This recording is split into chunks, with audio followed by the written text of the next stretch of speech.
Shelly Roche, engineer from Foodspotting. Can you explain us the startup?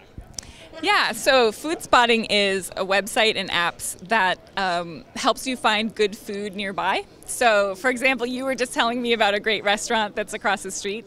If you weren't here and I didn't know what to eat, but I wanted to eat something really good, I could use Foodspotting and basically say I'm looking for pasta, and I could see pictures of the actual dish of each dish at the restaurant, and then pick where I wanted to go based on that. And if I really like something, I can take a picture of it and let my friends know that I liked it. So if they're ever here, they can find it too. Today you meet some Italian startup, and what is your feedback? Well, I think they've all gone through the planning phase and they've put a lot of thought into their idea and kind of numbers and that sort of thing, and now they're ready to start executing. So I would love to see, in the next 2 to 4 weeks, some really basic prototypes coming out, basic functionality that they can get in front of users, and then they can start getting feedback, and then they can continue to build from there.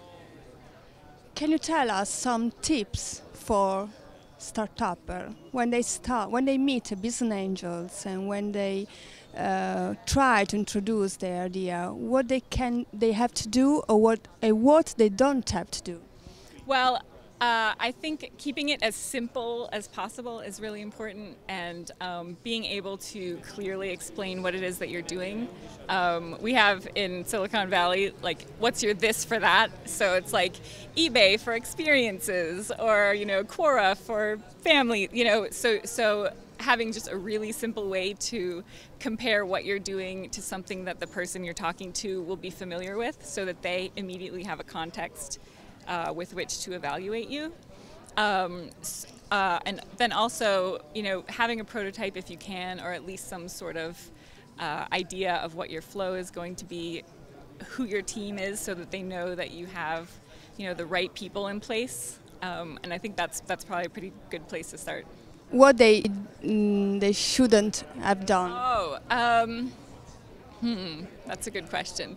So I think if you spend too much time in the planning phase, then you can kind of get stuck in this cycle where you never get anything built. There are endless possibilities on how to do things, and you're never going to know the right way to go until you actually put something together, throw it out there, and then see how people react. And once you have that information, you learn from that, and then you can change your strategy if you need to and do it again.